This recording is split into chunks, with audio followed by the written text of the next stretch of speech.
여러분 안녕하세요. 생각나입니다. 최근에 엔비디아 실적 발표가 예상치를 뛰어넘었지만 시장은 당일 엄격한 기준을 제시하면서 긍정적으로 반응하지 않았는데요. AI 대장주에 대한 기대가 너무 컸던 탓일까요?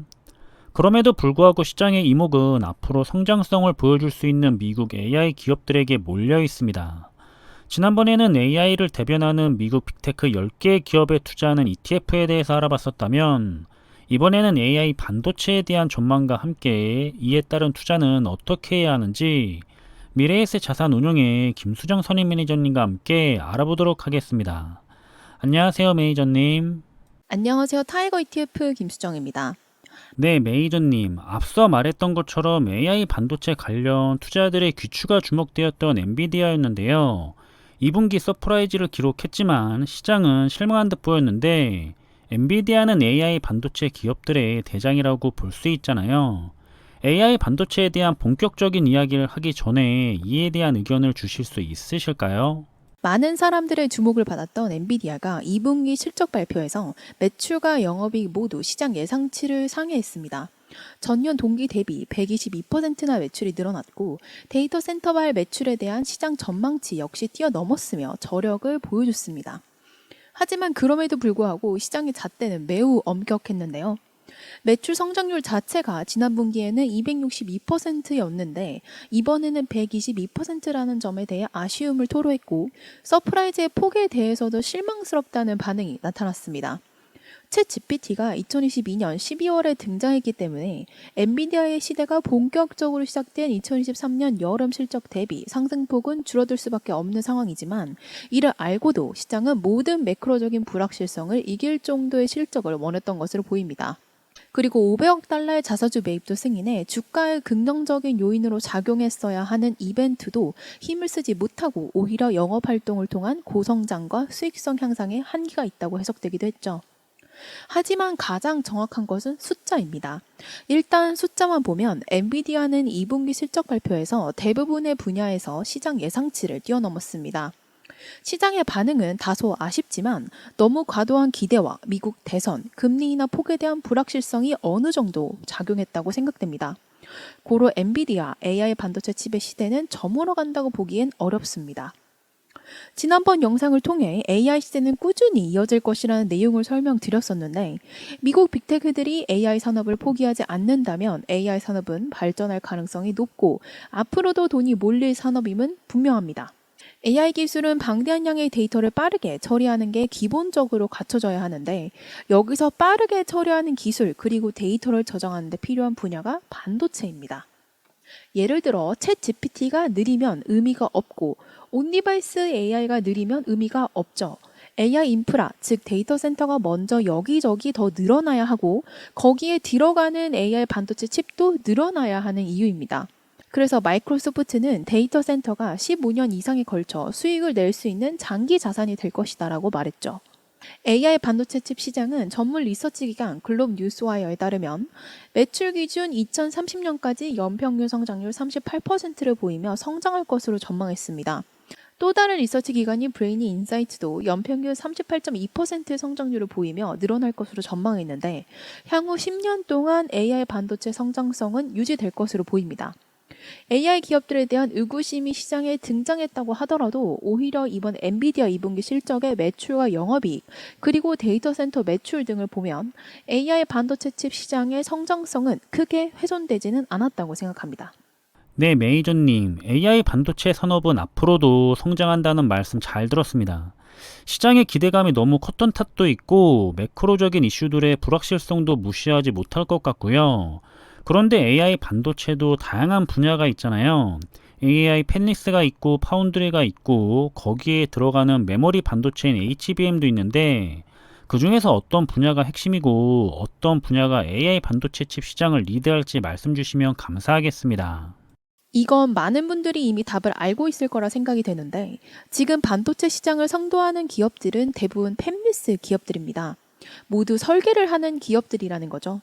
반도체 설계만을 하는 기업을 팹리스, 여기서 수주를 받아서 생산을 전문적으로 하는 기업을 파운드리, 설계부터 생산까지 모두 다 하는 기업을 IDM이라고 하는데, 지금 시장을 리드하고 있다고 평가를 받는 기업들은 대부분 팹리스 기업들입니다. 엔비디아, AMD, 브로드컴, 암, 퀄컴 등 모두 팹리스 기업들이죠. 그 중에서도 AI 서버, 즉 데이터 센터에 들어가는 반도체 칩을 집중적으로 설계하는 기업들이 있고, 모바일 및 컴퓨터, 노트북에 탑재될 온디바이스 AI를 설계하는 기업들로 나눠지긴 하지만 공통점은 모두 생산보다는 설계에 집중하는 그런 기업들입니다. 네, 메이저님. 팹리스, 파운드리, 그리고 IDM에 대해서 간단하게 언급해 주셨는데요.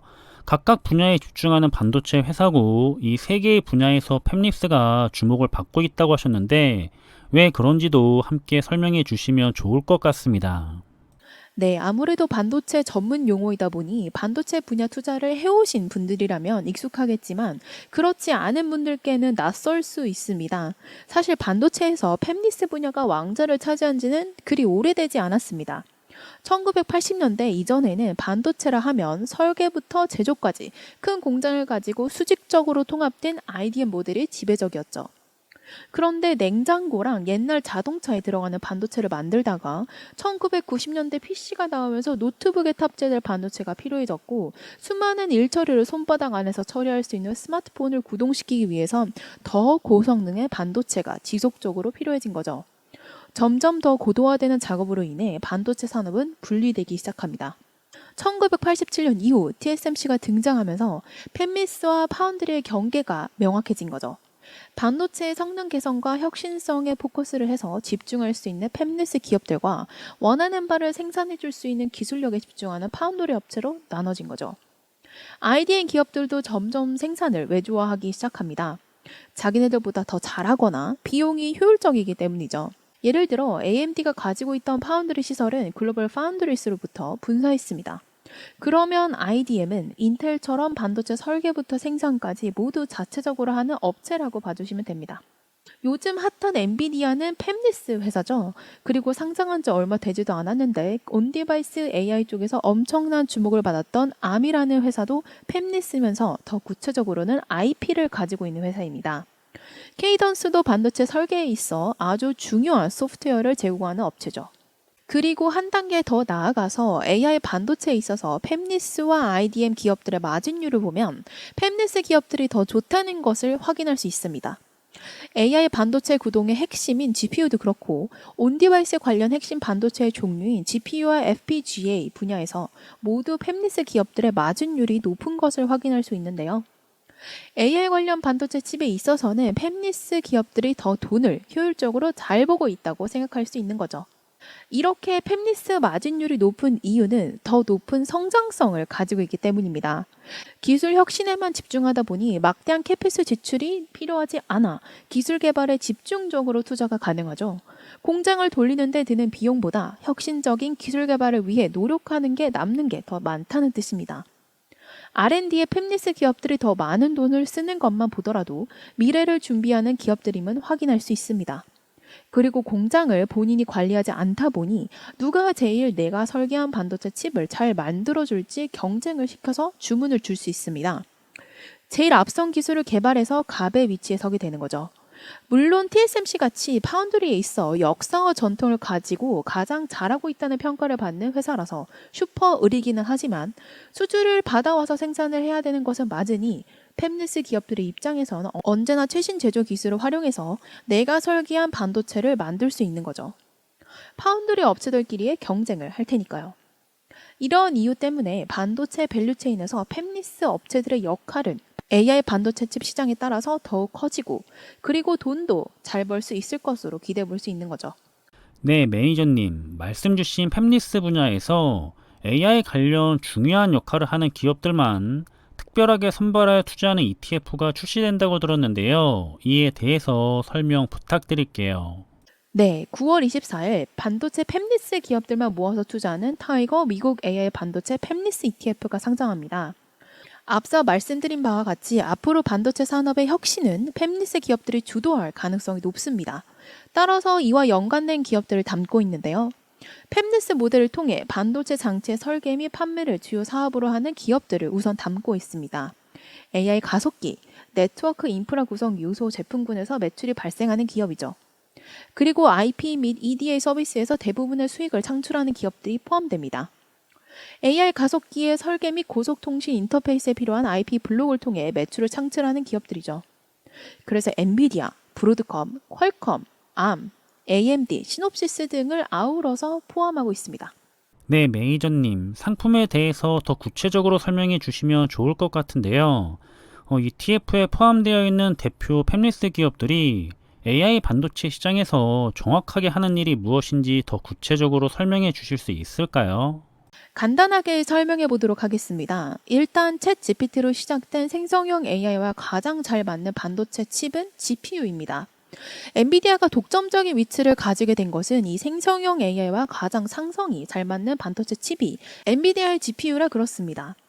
AI는 한꺼번에 많은 계산을 해내야 하는데 한 문제를 풀고 그 다음에 다른 한 문제를 푸는 직렬 방식이 아니라 한 번에 여러 개의 연산을 처리할 수 있는 병렬 구조가 더 어울리죠. 엔비디아의 GPU 칩이 이를 가능하게 해줍니다. 쿠다라는 소프트웨어를 활용하면 연산 최적화가 가능하죠. 이 쿠다에 맞춰 모든 AI 연산, 수식, 알고리즘 등 프로그래밍을 다 해놨는데 갑자기 다른 반도체 칩을 넣어서 다른 소프트웨어를 사용하기는 쉽지가 않습니다. 이게 바로 엔비디아의 힘이라고 보시면 되는데요. 엔비디아뿐만 아니라 AMD도 AI를 위한 GPU를 출시 중입니다. 그 다음은 FPGA라고 처음 보시는 분들도 있을 텐데 칩 내부의 하드웨어를 필요에 따라 재프로그래밍 할 수 있는 반도체 칩입니다. 완성된 반도체 하드웨어를 변경시키지 않은 상태에서 기능을 업데이트하는 것으로 반도체 안의 프로그램을 업데이트하는 것이라고 볼 수 있는데 FPGA는 프로그램 및 소프트웨어뿐만 아니라 하드웨어 칩 자체를 업데이트 가능하게 하는 반도체입니다. 다만 GPU보다도 비싸다 보니 범용적인 용도로 사용되기에는 한계가 있죠. 그래서 항공, 우주, 방산, 로봇에 많이 사용됩니다.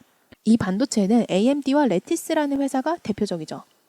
그 다음은 ASIC입니다. 브로드컴을 알고 있는 분들은 많이 들어보셨을 겁니다. ASIC은 맞춤형 반도체로 특정 목적을 위해 설계된 반도체를 통칭합니다. AI에 특화되어 AI 학습이 아닌 추론만 하는 AI 반도체 칩을 NPU라고 부르고 구글은 비슷한 성능을 보이는 칩을 TPU라고 부릅니다. 당연히 한 가지를 잘하기 위해 만들어진 반도체이기 때문에 그 부분에 있어서 성능은 매우 뛰어나죠. 다만 개발 비용이 만만치 않습니다. 그리고 AI 서버와 온디바이스 AI에서 중요한 건 바로 속도입니다. AI라는 것 자체가 방대한 양의 데이터를 사람의 두뇌만큼 혹은 더 빠르게 만드는 것이라고 생각한다면 사람의 뇌에 다양한 역할을 하는 AI 반도체 칩들끼리 아주 빠르게 서로 소통이 되어야 합니다. 사람의 뇌는 신경망으로 다 연결이 되어 있는데 AI 반도체 칩들도 연결이 신경망만큼 빠르게 되어야 하는 거겠죠. 여기서 칩들 간의 초고속 연결을 통해 데이터 이동의 병목 현상을 없애는 것이 AI 연산의 핵심입니다. 케이던스, 시놉시스 같은 회사들이 AI 가속기 설계 말고도 표준화된 고속통신 IP를 제공합니다. AI 서버에서도 칩들을 연결해주고 온디바이스 AI에 탑재되는 칩렛 위에서도 반도체 칩들끼리 연결을 빠르게 해주는 역할을 합니다. 네, 매니저님, 아주 구체적인 설명 감사드립니다. 그런데 설명해 주신 기업들도 그렇고 ETF 포트폴리오를 보면 미국에 상장되어 있는 기업들만 포함되어 있고 ETF 이름에도 미국이 들어가 있는데 특별히 미국 기업들만 선별해서 AI 팹리스 반도체 시장에 투자하는 이유가 있을까요? 아주 중요한 포인트인데요. 팹리스는 사실상 미국이 리드하고 있는 동시에 압도적인 비중을 가지고 있기 때문입니다. 앞에서 대표적인 기업들의 기술력은 설명을 드렸으니 아실 것 같고 글로벌 반도체 서플라이 체인의 지역별 점유율을 보면 팹리스 산업의 핵심적인 EDA 그리고 코어 IP 그리고 비메모리 반도체 비중이 각각 68%, 65%입니다.